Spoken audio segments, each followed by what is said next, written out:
नमस्कार दोस्तों, स्वागत है आप सभी साथियों का स्मार्ट स्टडी पर। साथियों, आरआरबी ग्रुप डी एग्जाम 2025 के लिए स्पेशली बायोलॉजी का क्लास करेंगे जो कि एनसीईआरटी का संपूर्ण निचोड़ रहेगा।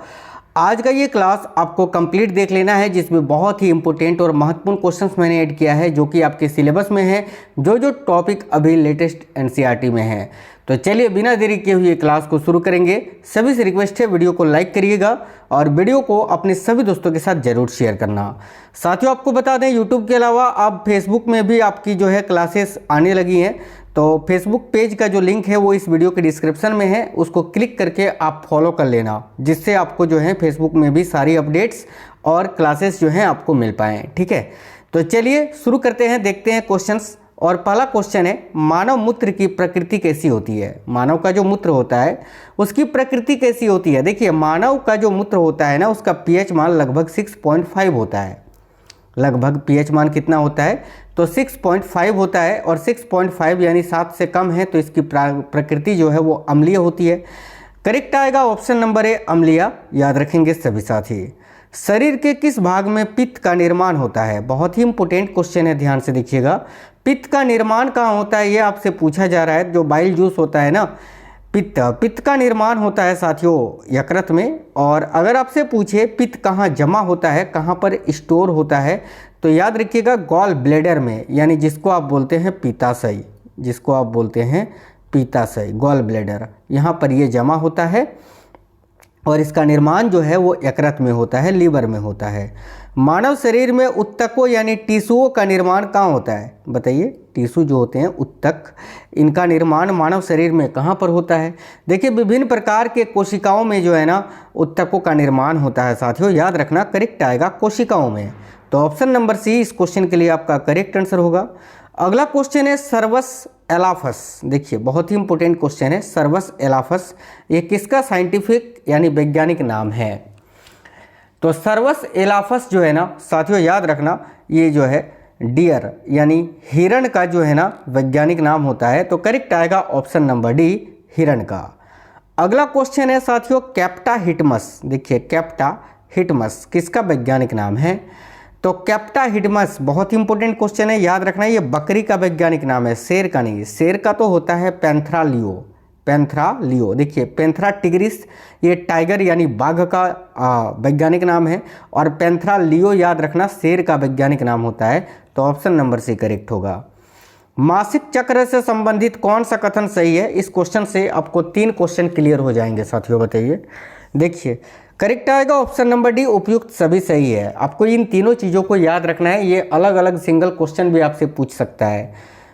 देखिए, मासिक चक्र से संबंधित कौन सा कथन सही है? तो देखिए, इसकी जो शुरुआत है ना, महिलाओं में जो मासिक चक्र की शुरुआत होती है वो 13 से 14 वर्ष की आयु से शुरुआत होती है। ठीक है, बी में है जब शुरू होता है उसे रजो दर्शन कहा जाता है। बिल्कुल, जब मासिक चक्र शुरू होता है तो उसको रजो दर्शन कहा जाता है, ये भी पॉइंट याद रखना है। तीसरा है जब बंद होता है तो रजोनिवृत्ति इसको कहा जाता है, जो कि आमतौर पर 50 से 55 वर्ष की आयु में होता है। ठीक है, तो ऑप्शन नंबर डी इस क्वेश्चन का करेक्ट आंसर हो जाएगा। देखिए, नर और मादा युग्मक आपस में मिलकर क्या बनाते हैं?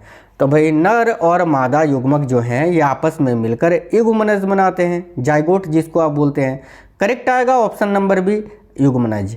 अगला, महिलाओं में यौवन की शुरुआत किस में होती है? देखते हो ना, एक अवस्था आती है, एक उम्र होती है महिलाओं में, जिसमें अलग अलग हार्मोन बनने लगते हैं शरीर में, जिसमें महिलाओं में काफ़ी सारे बदलाव देखने को मिलते हैं।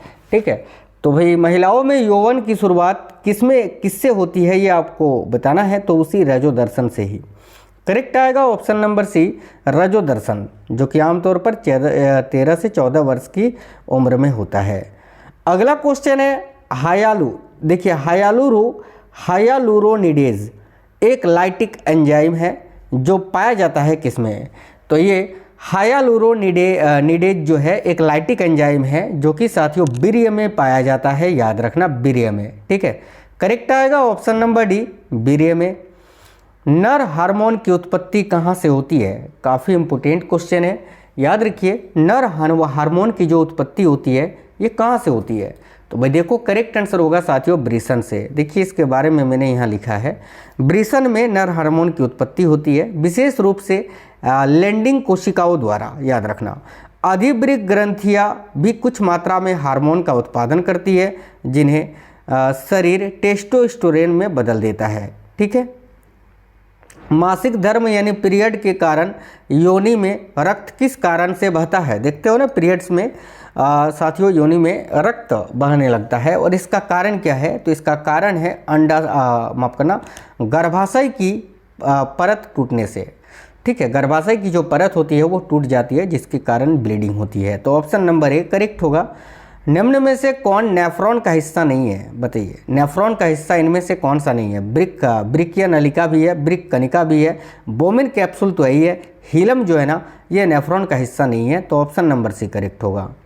निम्न में से कौन न्यूरॉन का हिस्सा नहीं है? बताइए, न्यूरॉन का हिस्सा कौन सा नहीं है? देखिए, तंत्रिका कक्ष, कोशिका काय, इसके अलावा शाखिका, ये सभी न्यूरॉन का हिस्सा तो है, लेकिन शंकु जो है ये न्यूरॉन का हिस्सा नहीं है। ऑप्शन नंबर डी करेक्ट होगा, शंकु। तंत्रिका तंत्र में निम्न शामिल है। बताइए, तंत्रिका तंत्र में इनमें से क्या शामिल है? तो देखिएगा, तंत्रिका तंत्र में ना साथियों, तंत्रिका तंत्र में मस्तिष्क, रीढ़ की हड्डी, स्प्लीन, ये उपरोक्त सभी शामिल होती है। ऑप्शन नंबर डी करेक्ट होगा। अगला क्वेश्चन है, परानुकंपी तंत्रिका तंत्र निम्न में से क्या कार्य नहीं करता है? ये बहुत ही इंपॉर्टेंट क्वेश्चन है साथियों, ध्यान से देखिए। ये क्वेश्चन आपको पेपर में देखने को मिलेंगे, और आकर बोलोगे सर क्वेश्चन का पता ही नहीं चला, हवा ही नहीं लगा, ऊपर ऊपर से गया। तो ये पढ़ोगे तब ना, क्योंकि ये बहुत इंपॉर्टेंट क्वेश्चन है, आपके सिलेबस में है। लेटेस्ट एनसीईआरटी को फॉलो करते हुए आपको क्लासेस करवा रहे हैं। कोई भी वीडियो उठा के देख लो साइंस का, एक भी क्वेश्चन ऐसा नहीं है जो कि आपके एनसीईआरटी के बुक में नहीं है। ठीक है, अभी देखो, परानुकंपी तंत्रिका तंत्र निम्न में से क्या कार्य नहीं करता है? तो सबसे पहले आपको बता देते हैं कि ये जो परानुकंपी तंत्रिका होती है ये क्या क्या कार्य करती है। देखिए, ये हृदय दर को मंद करता है, मंद यानी हृदय की गति को, हृदय दर को कम करता है, लाव स्राव को उत्तेजित करता है, इसके अलावा क्रमानुकुंचन को उत्तेजित करता है। ये सभी तो करता है, लेकिन परानुकंपी तंत्रिका जो है ना हृदय दर को तेज करता है, ये कार्य नहीं करता है, क्योंकि ये तो हृदय दर को कम करता है ना, तेज कहाँ से करेगा? तो ऑप्शन नंबर बी करेक्ट होगा। तंत्रिका तंत्र में ग्लियल कोशिकाओं का क्या कार्य है? तो तंत्रिका तंत्र में ग्लियल जो कोशिका होती है इनका कार्य क्या होता है, ये पूछा जा रहा है। देखिए, तंत्रिका तंत्र में ग्लियल कोशिकाओं का कार्य होता है न्यूरॉन्स को सहारा और पोषण देना। ये बहुत इंपॉर्टेंट क्वेश्चन है। तंत्रिका तंत्र में ग्लियल कोशिका जो होती है उसका कार्य होता है न्यूरॉन को सहारा और पोषण देना। कौन सी तंत्रिकाएं केंद्रीय तंत्रिका तंत्र से मांसपेशी कोशिकाओं की ओर आवेगों को संचारित करती है? देखिए, बहुत इंपॉर्टेंट क्वेश्चन है, नर्वस सिस्टम्स के ये क्वेश्चन है साथियों। तो कौन सी तंत्रिकाएं केंद्रीय तंत्रिका तंत्र से मांसपेशी कोशिकाओं की ओर आवेगों को संचारित करती है? देखिए, करेक्ट आंसर यहाँ आपका हो जाएगा साथियों, मोटर तंत्रिकाएं। मोटर तंत्रिकाएं यानी मोटर न्यूरॉन्स, जिसको अपवाही न्यूरॉन्स भी बोला जाता है। अपवाही, याद रखना, इनको जो है ना साथियों अपवाही न्यूरॉन्स भी कहा जाता है, ये जो मोटर तंत्रिकाएं होती हैं। आगे देखिए, कौन सी तंत्रिका दृष्टि के लिए जिम्मेदार होती है? तो देखिएगा, ऑप्टिकल तंत्रिका जो होती है ना ये दृष्टि के लिए जिम्मेदार होती है साथियों। अगला क्वेश्चन है, खून की कमी यानी आरबीसी, रेड ब्लड सेल की जो कमी होती है, लाल रक्त कण की कमी से होने वाला रोग कौन सा है? देखिए, रक्त लापता भी होता है और एनीमिया तो होता ही है। ल्यूकेमिया जो है ये डब्ल्यूबीसी से होता है। ठीक है, या आरबीसी का कोई काम नहीं है इसमें। ऑप्शन नंबर डी करेक्ट होगा, ए और बी दोनों ही। स्वस्थ मनुष्य में हीमोग्लोबिन की मात्रा कितनी होती है? जब भी ब्लड टेस्ट कराते हैं ना साथियों, तो उसके ऊपर सबसे पहले हीमोग्लोबिन लिखा होता है, और उससे ये पता चलता है कि हमारे शरीर में हीमोग्लोबिन कितना है। जब भी किसी व्यक्ति का कोई भी बीमारी का ऑपरेशन वगैरह कराया जाता है, सबसे पहले ब्लड टेस्ट होता है, देखते हो आप लोग, और उस ब्लड टेस्ट में हीमोग्लोबिन का पता करना होता है कि उस मानव के शरीर में कितना हीमोग्लोबिन है, और अगर कम होता है तो उसको ब्लड चढ़ाया जाता है, इसी से ये पता चलता है। तो याद रखना, एक स्वस्थ मनुष्य में लगभग 13.5 से लेकर 17.5 यानी कह सकते हैं 12 से लेकर 17 ग्राम डेसीलीटर रक्त होता है, हीमोग्लोबिन होता है। ठीक है, हीमोग्लोबिन की जो मात्रा होती है वो 12 से 17 ग्राम होती है। ठीक है, 12 से 17 ग्राम डेसीलीटर। मानव शरीर का ऐसा अंग जहां रक्त नहीं होता है, बहुत इंपॉर्टेंट क्वेश्चन है, बहुत इंपॉर्टेंट क्वेश्चन है। लंग्स, मस्तिष्क, यकृत, इन सभी में तो रक्त होता है। कॉर्निया जो हमारे आंख का एक भाग है, कॉर्निया में रक्त नहीं होता है। आप बोलोगे सर फिर कॉर्निया को ऑक्सीजन कैसे मिलता है, तो वायु से, ठीक है, याद रखना। ऑप्शन नंबर 1 करेक्ट होगा। लाल रक्त कणिका की खोज किसने की थी? देखिए लाल रक्त कणिकाओं की खोज में कई सारे साइंटिस्ट थे, लेकिन यहाँ पर ऑप्शन के अनुसार आपको बताना है Antonie van Leeuwenhoek. Option number 1 correct होगा। इनके अलावा जो है ना, इनके अलावा जॉन स्वेमरडेम एक थे, जॉन स्वेमरडेम एक थे साथियों, मालपीघी नाम से, मालपीघी, ठीक है, और एक आपके एंटोनी वेन ल्यूवेनहक।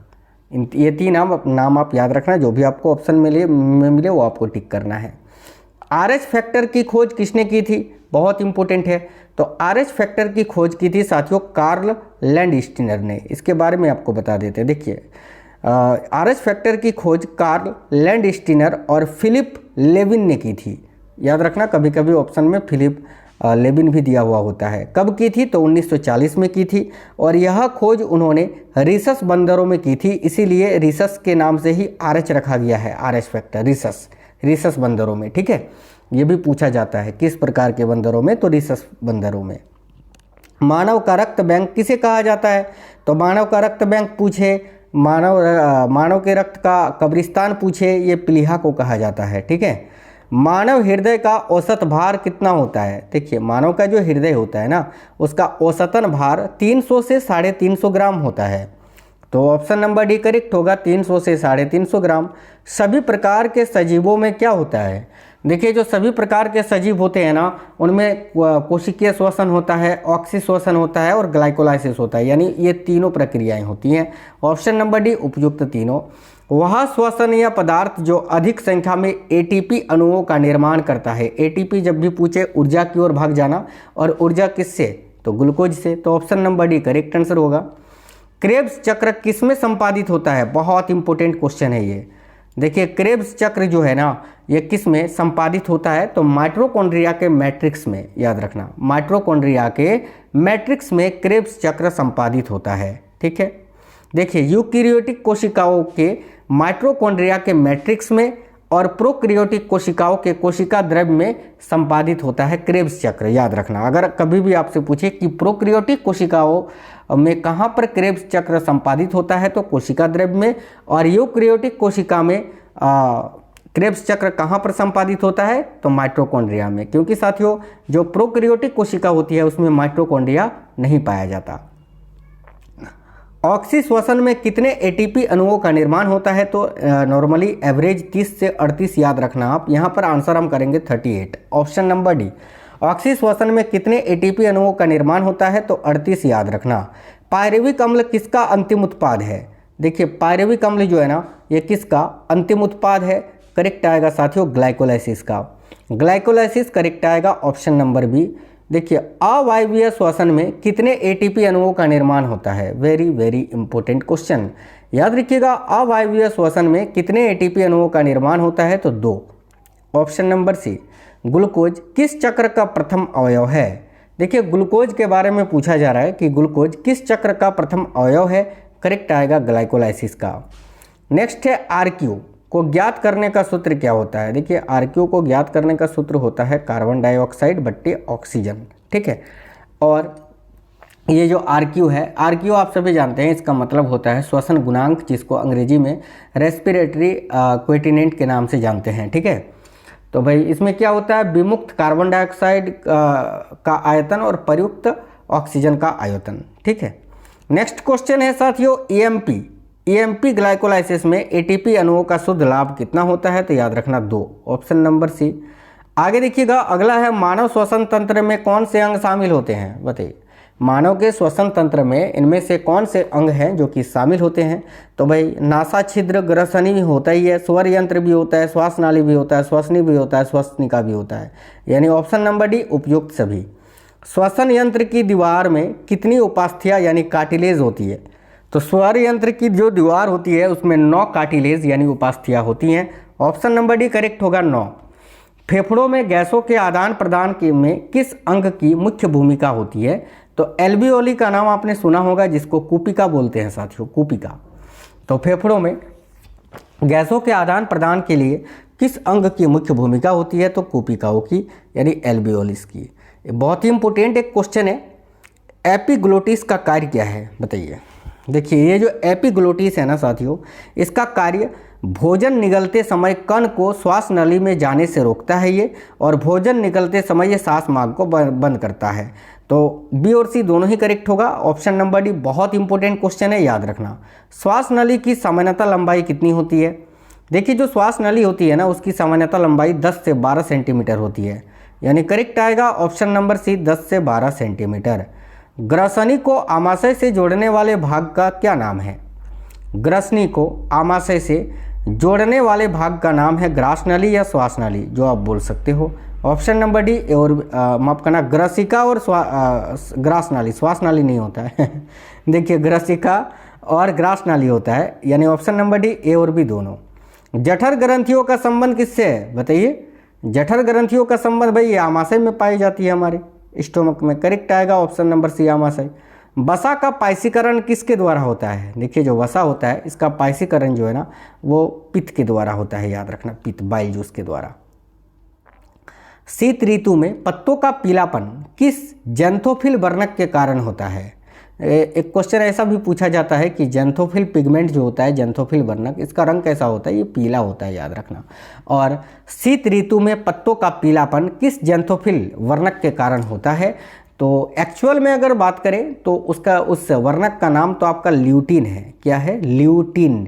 ल्यूटीन जो कि मैग्नीज से संबंधित रखता है। तो मैग्नीज यहाँ ऑप्शन में आपको आंसर करना है। वैसे में ल्यूटीन याद रखना है, यही मेन होता है। ऑप्शन में ज़्यादातर ल्यूटीन ही मिलता है, लेकिन मैग्नीज कभी कभी रहता है, इसलिए मैंने मैग्नीज यहाँ ऑप्शन में डाला था। कौन सी परास प्रकाश संश्लेषण के लिए सर्वाधिक प्रभावी है? अगर रंग पूछे तो लाल रंग और नीला रंग, ठीक है, जो कि प्रकाश संश्लेषण के लिए सबसे प्रभावी है। पारस पूछा है तो 600 से 750 nm होता है, ये याद रखना। 760 है ना, 600 से 760। प्रकाश संश्लेषण की क्रिया में क्लोरोफिल का मुख्य कार्य क्या होता है? तो प्रकाश संश्लेषण की क्रिया में जो क्लोरोफिल होता है इसका मुख्य कार्य प्रकाश का अवशोषण करना होता है। ऑप्शन नंबर है प्रकाश का अवशोषण। कौन सा धात्विक आयन क्लोरोफिल का घटक है? तो भाई मैग्नीशियम, जो कि पर्णहरित में मुख्य भूमिका निभाती है। प्रकाश संश्लेषण की क्रिया किस में होती है? अब देखिए पूरा पौधा मत करना, अगर आपसे पूछता है यहाँ श्वसन की क्रिया, पौधों में श्वसन की क्रिया किस में होती है, तो पूरे पौधे में होता है, ठीक है, जड़ पत्ती तना सब में। लेकिन प्रकाश संश्लेषण की क्रिया पत्तियों में होती है, याद रखना। ऑप्शन नंबर ए करेक्ट आएगा, पत्ती में। प्रकाश संश्लेषण की क्रिया के दौरान जल के अपघटन से क्या प्राप्त होता है? तो भाई जल के अपघटन से क्या प्राप्त होता है? जल के अपघटन से क्या प्राप्त होता है? ऑक्सीजन प्राप्त होता है। ऑप्शन नंबर बी करेक्ट होगा, ऑक्सीजन। अगला, प्रकाश ऊर्जा को रासायनिक ऊर्जा में बदलने का कार्य कौन से वर्णक का है? बताइए कौन सा पिगमेंट है जो प्रकाश ऊर्जा को रासायनिक ऊर्जा में बदलता है? तो क्लोरोफिल ए। अब आप पूछोगे सर क्लोरोफिल बी क्या है? तो वही है, देखिए क्लोरोफिल बी का जो मुख्य कार्य है ये प्रकाश ऊर्जा को अवशोषित करना और उसे क्लोरोफिल ए में स्थानांतरित करना होता है, ठीक है। तो याद रखना यहाँ ऑप्शन आपको आंसर आपको क्लोरोफिल ए ही करना है। प्रकाश की कौन सी परास प्रकाश संश्लेषण में सबसे कम प्रभावी होता है? याद रखना हरी रंग की प्रकाश, सबसे अधिक लाल और नीला, ठीक है। आगे देखिए एक होमवर्क का क्वेश्चन है कि प्रकाश संश्लेषण की क्रिया कब होती है? केवल दिन में, केवल रात में, दिन और रात दोनों, या इनमें से कोई नहीं? इसका आंसर आप कमेंट बॉक्स में बताइए लॉजिकली, ठीक है। और वीडियो कैसा लगा है ये भी आप हमें कमेंट बॉक्स में बताइए। और अगर वीडियो पसंद आया है तो वीडियो को लाइक और अपने सभी दोस्तों के साथ ज़्यादा से ज़्यादा शेयर करिए। चलिए मिलते हैं आपसे नेक्स्ट वीडियो में। जय हिंद साथियों, वंदे मातरम।